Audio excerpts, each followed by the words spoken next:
Iron Dome adalah sistem pertahanan udara canggih Israel yang dirancang khusus untuk mencegat roket dan artileri jarak pendek.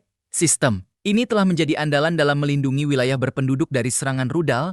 Cara kerja Iron Dome terdiri dari radar deteksi, pusat kendali, dan peluncur misil Tamir yang mampu membawa hingga 20 pencegat per unit. Radar mendeteksi ancaman secara real-time, menghitung lintasan roket, dan hanya menembak jika proyektil mengarah ke area berpopulasi untuk menghemat amunisi dan biaya. Ia mampu menangani beberapa ancaman sekaligus dengan tingkat keberhasilan 85%. Israel mengoperasikan sekitar 10 unit Iron Dome Mazing melindungi area hingga 155 km persegi dan menangani roket dengan jarak 4 hingga 70 km. Dikembangkan Rafael Advanced Defense Systems sejak 2011 dengan dana besar dari Amerika Serikat yang masih mendukung hingga kini satunya sistem pencegat roket pendek di dunia, terinspirasi serangan Lebanon. Misil antar benua atau ICBM adalah rudal balistik berpemandu dengan jangkauan minimal 5.500 km dirancang. Utama untuk mengirimkan hulu ledak nuklir, rudal ini mengikuti lintasan balistik setelah bahan bakar habis, mirip peluru yang meluncur bebas dipengaruhi gravitasi. Cara kerja ICBM terbang melalui 3 fase utama, bus 5 menit, roket menyala hingga kecepatan 7 km per detik, mid-course 20 menit di ruang angkasa dengan kecepatan 24.000 km per jam, dan terminal 2 menit reentry ke atmosfer dengan kecepatan tinggi yang sulit dideteksi. Desain modern ICBM mendukung MIRV, memungkinkan satu rudal membawa beberapa hulu ledak independen ke target berbeda. ICBM Rusia RS-28 Sarmat, yang disebut Saturn II, memiliki jangkauan 18.000 km, bisa bawa muatan 10 ton. Terbesar di dunia, satu ICBM bisa capai target ribuan kilometer dalam 30 menit, dengan warhead sulit dicegat karena kecepatan tinggi di fase akhir.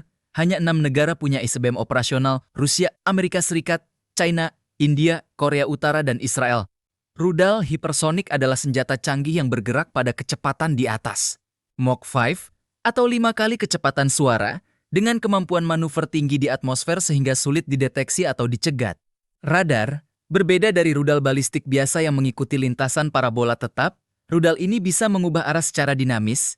Cara kerja rudal hipersonik punya 2 proses utama. Pertama, boost glide, roket diluncurkan lalu meluncur di atmosfer atas.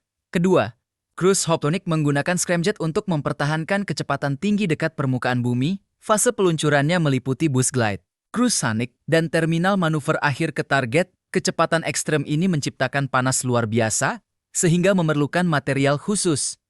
Rudal avantgarde Rusia disebut bisa hancurkan target jadi debu dengan kecepatan hingga 27.000 km per jam. Amerika Serikat uji coba rudal Lockheed Martin capai 7.000 km per jam. Iran punya rudal Fatah yang mampu tembus pertahanan canggih. Pencegat serangan milik Israel dan Amerika Serikat. Apakah sistem pertahanan yang mampu menghentikan rudal hipersonik? Tulis kolom komentar, ya. Bom nuklir adalah senjata kiamat pemusnah massal yang memanfaatkan reaksi inti atom untuk melepaskan energi dahsyat. 2 bom ini pernah digunakan dalam perang oleh Amerika Serikat di Hiroshima dan Nagasaki, menewaskan ratusan ribu orang secara instan. Bom nuklir bekerja dengan memicu reaksi berantai. Neutron memecah atom uranium atau plutonium secara fisi, melepaskan energi panas ekstrem. Atau memicu fusi hidrogen seperti pada bom hidrogen yang lebih kuat, ledakannya menghasilkan gelombang kejut, panas ribuan derajat Celcius, serta radiasi mematikan yang bisa merusak kota besar dalam sekejap. Tsar Bomba adalah bom nuklir terbesar pernah diuji Uni Soviet pada tahun 1961, memiliki kekuatan 50 megaton, atau 3.000 kali bom Hiroshima, dengan awan jamur setinggi 65 km atau 1000 kali Gunung Everest. Menurut ilmuwan Leo Szilard pada tahun 1950, satu bom termonuklir besar secara teori bisa memusnahkan seluruh umat manusia. Menurut kamu, apakah suatu negara boleh memiliki bom nuklir? Tulis di kolom komentar, ya. Pesawat supersonik merevolusi penerbangan dengan kecepatan melebihi suara, menciptakan ledakan sonic boom yang ikonik. Bayangkan terbang dari Jakarta ke New York hanya dalam waktu 3 jam saja. Teknologi ini bukan lagi mimpi masa lalu, ketika pesawat supersonik melampaui Mach 1, atau sekitar 1.200 km per jam, ia menghasilkan sonic boom seperti ledakan petir yang dilarang di atas daratan karena sangat mengganggu. Inovasi terbaru seperti XB-1 dari boom supersonic menguji boomless cruise untuk membiaskan suara ke atmosfer atas, sehingga tidak melanggar larangan itu, prestasi swasta terbaru. Pada Januari 2025, XB-1 milik perusahaan swasta boom supersonic mencapai Mach 1 di Mojave, California. Bukti era supersonic komersial kini bisa lahir dari startup. Bukan hanya negara besar seperti Concorde dulu, Super Cruise hemat BBM. Pesawat modern seperti ini bisa Super Cruise tanpa afterburner. Irit bahan bakar dan ramah lingkungan berkat desain aerodinamis ala Whitcomb Area Rule yang meminimalkan hambatan udara. Jika rute penerbangan pesawat supersonik sudah ada, kira-kira kamu ingin pergi kemana? Terusan Panama adalah keajaiban rekayasa manusia yang memotong daratan benua Amerika, menghubungkan Samudra Atlantik dan Pasifik dengan cara yang mengubah sejarah pelayaran dunia, ide gila sejak abad 16. Bayangkan penjelajah Spanyol pada tahun 1500-an sudah bermimpi membelah benua ini, tapi baru terwujud pada tahun 1914, hemat ribuan mil laut. Terusan sepanjang 80 km ini memangkas perjalanan kapal hingga 15.000 km. Bayangkan kapal kargo tak lagi harus muter ujung selatan. Amerika Selatan, hemat waktu 2 minggu. Rel kereta paling mahal sebelum terusan. Rel kereta api Panama jadi yang tertua dan termahal di dunia. Dibangun Amerika untuk transportasi pekerja. Korban jiwa mengerikan, lebih dari 25.000 pekerja tewas selama 30 tahun pembangunan. Akibat epidemi malaria, demam kuning, dan longsor batuan raksasa belasan ton. Awalnya direncanakan di Nicaragua, Amerika Serikat hampir bangun di Nicaragua. Tapi Panama dipilih karena lebih sempit dan strategis. Bagaimana dengan rencana terusan Kra di Thailand? Apakah menurut kamu mampu terwujud? Robot dan manusia, apa bedanya?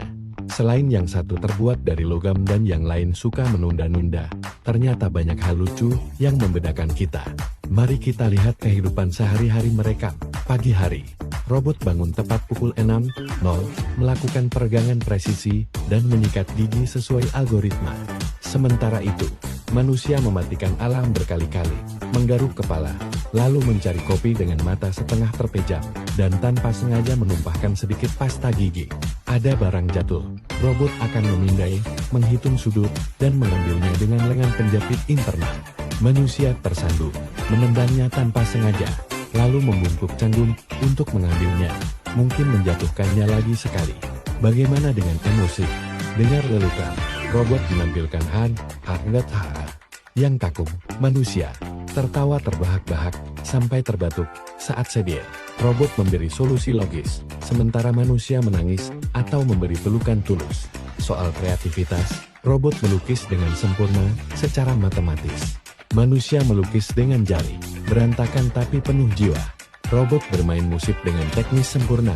Manusia bernyanyi sumbang tapi penuh semangat. Saat makan bersama, robot mengukur asupan dengan cermat dan makan tanpa sisa. Manusia makan dengan antusias, sesekali belepotan, dan tidak ragu berbagi makanan dengan teman di sebelahnya. Pada akhirnya, robot mungkin sempurna, tapi manusia dengan segala kekacauan dan emosinya justru terasa lebih hidup. Kekurangan kitalah yang membuat kita unik dan istimewa.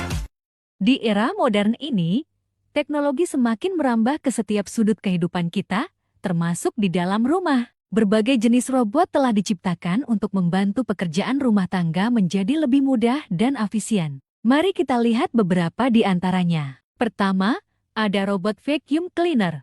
Dengan sensor canggih, robot ini dapat membersihkan lantai rumah Anda secara otomatis, bahkan saat Anda tidak di rumah. Selanjutnya, ada robot masak. Cukup masukkan bahan-bahan, dan robot ini akan memasak berbagai hidangan lezat untuk Anda. Tidak hanya itu, ada juga robot pembersih jendela, robot pemotong rumput, hingga robot yang bisa menjadi teman bermain anak-anak.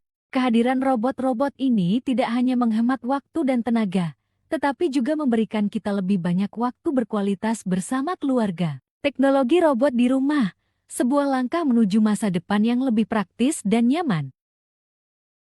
Halo teman-teman, pernah kepikiran nggak gimana sih game di HP bisa tahu gerakan kita? Atau kenapa YouTube bisa kasih rekomendasi video yang kita suka?